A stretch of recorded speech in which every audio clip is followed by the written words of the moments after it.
the helicopter there. Again, we're desperately trying to get some more information on the pilot or anybody on board the Air Force helicopter. And I don't think we've confirmed exactly what this helicopter was, if it was ours or not, but judging from that wreckage there, it's really hard to tell at this point. You can see that is sort of the back of the tail end of the helicopter.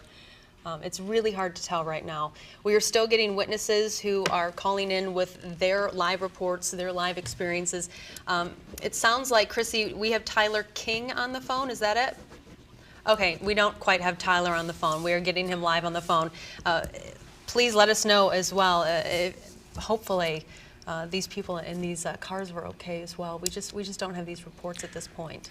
We can say that we've been watching this immediately since it did happen, as firefighters did arrive, and we have not seen them pull anybody out of those parked vehicles there. So we're hoping, again, that that's the good news, that those were vehicles already parked and no occupants inside the vehicles. We still don't know what the story is inside the Air Force helicopter that crashed, again, now about 21 minutes ago. That fire, as you look from these live pictures now, is pretty much all but out of the burning helicopter and the two vehicles that were also burning there on the ground at the Seattle Center. We still see smoke in the sky, obviously, because so much black smoke poured into the sky over the last 15 or 20 minutes, and now it's just white smoke that is dispersing in the area. But again, that area is cordoned off, taped off by Seattle Fire and Police, and you do want to avoid the Seattle Center area this morning. Please don't come down here. Traffic will be gridlocked, and we need the chance to authorities to get in here to investigate and assess and hopefully get help to anyone who might need it still on the scene. And we've seen a couple of people pass by on this live picture here. If you can, like Brad mentioned, stay away. You don't want to go down and gawk there and just you know, be too close to this investigation as fire crews work through this, police crews work through this. As we show a KOMO cam, though, you can also see a little farther back, you can see the police response. Take a look. You can see all those flashing lights and how far that spans there. So, as we've mentioned, definitely avoid this Seattle Center area, as this happened right on Broad Street, right between the Space Needle and where we are here at Fisher Plaza.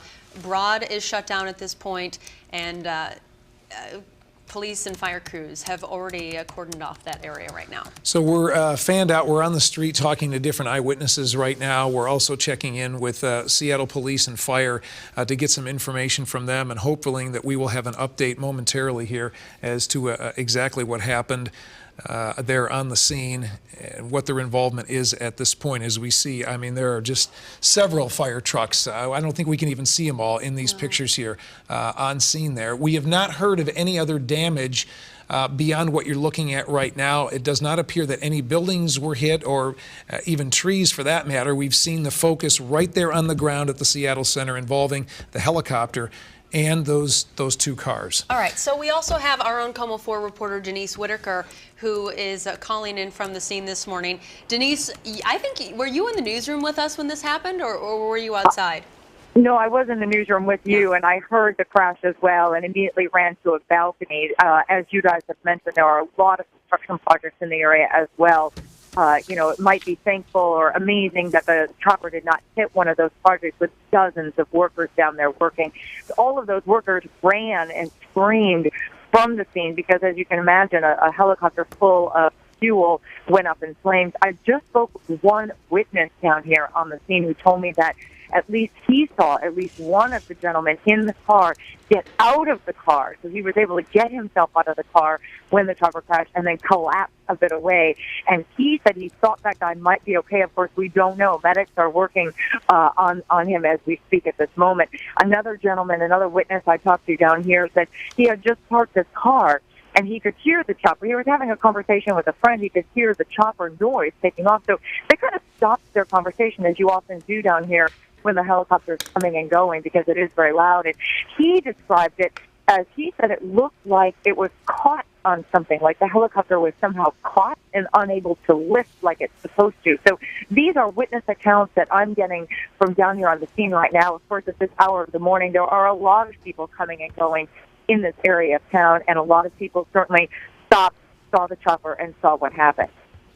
Absolutely. Just tragic developments unfolding here on this Tuesday morning. Again, the KOMO television news helicopter crashing near the Seattle's at the Seattle Center, right by the Space Needle. We are still waiting for a report on whether or not there are any casualties. We're hearing that there may be at this point, but we're still trying to get confirmation on that. Denise Whitaker, thank you. Please continue to help us out with some more information as you talk to some other people or witness things changing out there. That's encouraging to hear that one person in one of the vehicles that was hit was able to get out of the vehicle and get away from the fire. Hopefully that person is uninjured. All right, Denise, we will keep up with you in just a few minutes. It sounds like we do have several reporters, several photographers on the scene right now just to keep you updated on this. Kelly Koopman's also tweeting as well. You can follow her.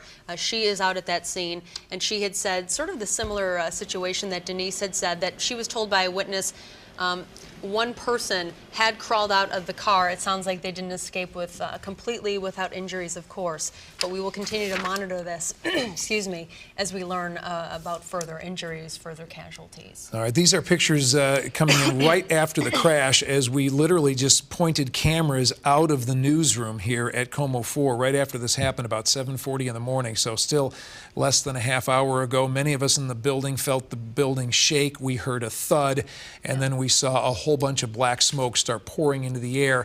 And as we looked out of the window, our fears were realized as we saw the KOMO-4, Air 4 as we call it, our news helicopter had crashed there on the street at the Seattle Center, here at 4th and Broad, right next to the Space Needle. And then we saw that huge fireball and a lot of black smoke pouring into the sky. Again, thanks to the Seattle Fire and Police, because they were there in minutes putting water on that.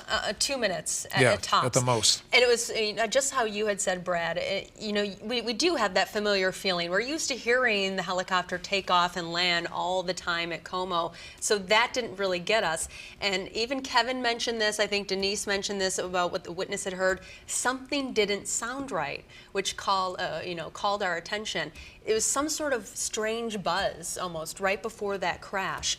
And as we take a live look at our KOMO cam this morning from KOMO here, you can see we are looking at the Seattle Center. You can still see that huge police and fire response, so you absolutely want to avoid Seattle Center at all costs today, because it looks like this scene will be going on for quite some time as they continue to investigate what happened here with this chopper.